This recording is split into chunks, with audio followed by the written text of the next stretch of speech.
Hello, this is Julie Webb from London, Ontario, and I'm very pleased to read to you the 6th chapter, Captain Jim, of Anne's House of Dreams. My love affair with Ellen Montgomery's writing began when I was 11, and I have read all the books, and sometimes many times over. I think that she always gives to me a sense of well-being when I read the books. I come away feeling calmer and a little more in love with the human race, which is more than I can say for lots of books that I do read now. I don't get that same sense of calm. So I am so pleased to read part of Anne's House of Dreams, and I will begin with Captain Jim. Old Dr. Dave and Mrs. Dr. Dave had come down to the little house to greet the bride and groom. Dr. Dave was a big, jolly, white-whiskered old fellow, and Mrs. Doctor was a trim, rosy-cheeked, silver-haired little lady who took Anne at once to her heart, literally and figuratively. "I'm so glad to see you, dear. You must be real tired. We got a bite of supper ready, and Captain Jim brought up some trout for you. Captain Jim, where are you? Oh, he slipped out to see to the horse, I suppose. Come upstairs and take your things off." Anne looked about her with a bright, appreciative eyes as she followed Mrs. Dr. Dave upstairs. She liked the appearance of her new home very much. It seemed to have the atmosphere of Green Gables and the flavor of her old traditions. "I think I would have found Mrs. Elizabeth Russell a kindred spirit," she murmured when she was alone in her room. There were 2 windows in it. The dormer one looked out on the lower harbor and the sandbar and the Four Winds light. Quoted, "A magic casement opening on the foam of perilous seas in fairylands forlorn," quoted Anne softly. The gable window gave a view of a little harvest-hued valley through which a brook ran. Half a mile up, the brook was the only house in sight, an old rambling gray one surrounded by huge willows through which its windows peered like shy seeking eyes into the dusk. Anne wondered who lived there. They would be her nearest neighbors, and she hoped they would be nice. She suddenly found herself thinking of the beautiful girl with the white geese. "Gilbert thought she didn't belong here," mused Anne, "but I feel sure she does." There was something about her that made her part of the sea and the sky and the harbor. Four Winds is in her blood. When Anne went downstairs, Gilbert was standing before the fireplace talking to a stranger. Both turned as Anne entered. "Anne, this is Captain Boyd. Captain Boyd, my wife." It was the first time Gilbert had said "my wife" to anybody but Anne, and he narrowly escaped bursting with the pride of it. The old captain held out a sinewy hand to Anne. They smiled at each other and were friends from that moment. Kindred spirit flashed recognition to kindred spirit. "I'm right down pleased to meet you, Mistress Blythe, and I hope you'll be as happy as the first bride was who came here. I can't wish you no better than that.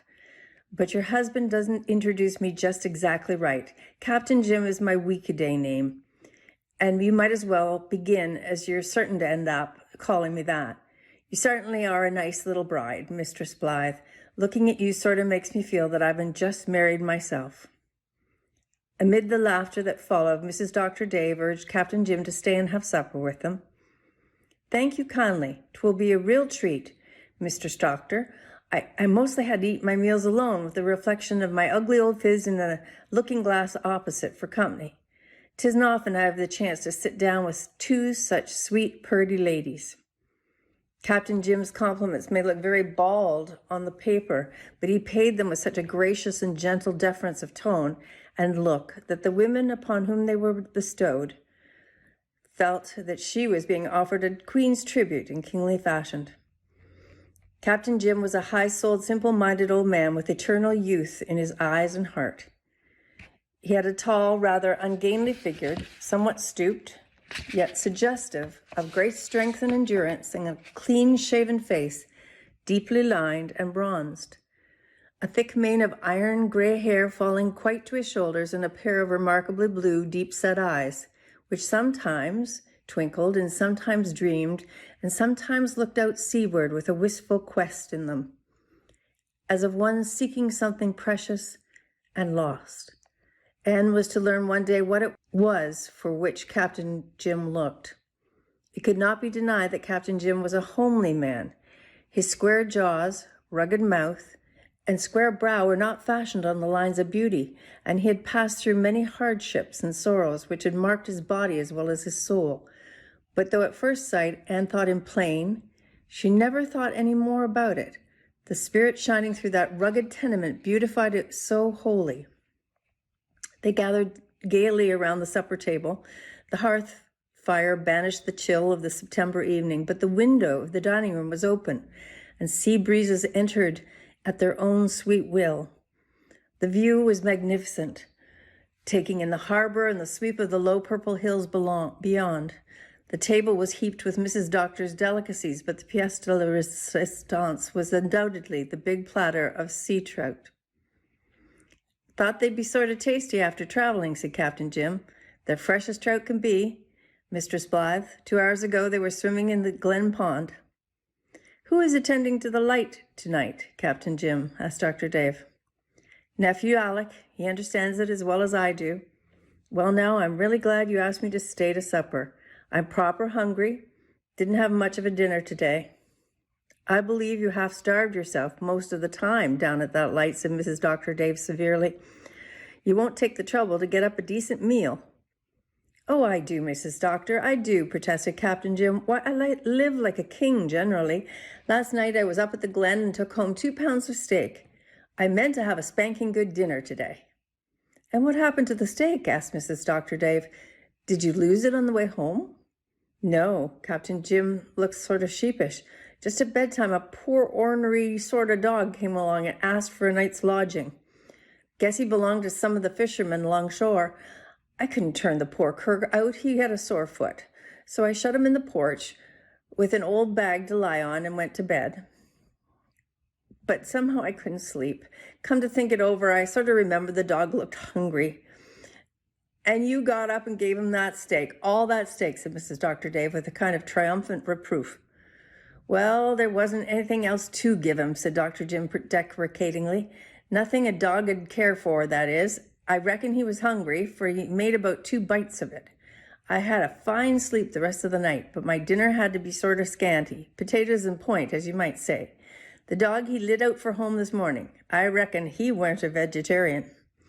"The idea of starving yourself for a worthless dog," sniffed Mrs. Doctor. "You don't know, but he may be worth a lot to somebody," protested Captain Jim. "He didn't look of much account, but you can't go by looks in judging a dog. Like myself, he might be a real beauty inside." The first mate didn't approve of him, I'll allow. His language was downright forcible, but the first mate is prejudice. No use in taking a cat's opinion of a dog. "'T any rate, I lost my dinner, so this nice spread is in the delightful company is in real pleasant. It's a great thing to have good neighbors." "Who lives in the house among the willows up the brook?" asked Anne. "Mrs. Dick Moore," said Captain Jim.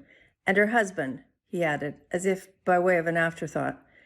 Anne smiled and deduced a mental picture of Mrs. Dick Moore from Captain Jim's way of putting it, evidently a second Mrs. Rachel Lynde. "You haven't many neighbors, Mistress Blythe," Captain Jim went on. "This side of the harbor is mighty thinly settled. Most of the land belongs to Mr. Howard up yonder past the Glen, and he rents it out for pasture. The other side of the harbor now is thick with folks, especially the McAllisters. There's a whole colony of McAllisters. You can't throw a stone, but you hit one. I'm talking to old Leon Blackare the other day. He was been working on the harbor all summer. There's nearly all McAllisters over there, he told me. There's Neil McAllister and Sandy McAllister and William McAllister and Alec McAllister and Angus McAllister, and I believe there's a Devil McAllister. There are nearly as many Elliots and Crawfords," said Dr. Dave after the laughter had subsided. "You know, Gilbert, we folk on this side of Four Winds have an old saying, from the conceit of the Elliots, the pride of the McAllisters, and the vainglory of the Crawfords. Good Lord, deliver us."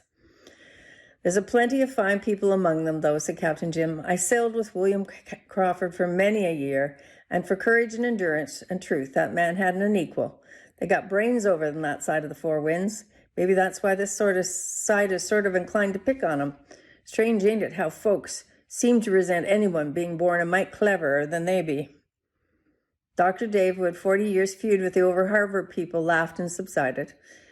"Who lives in the brilliant Emerald House about a half-mile up the road?" asked Gilbert. Captain Jim smiled delightedly.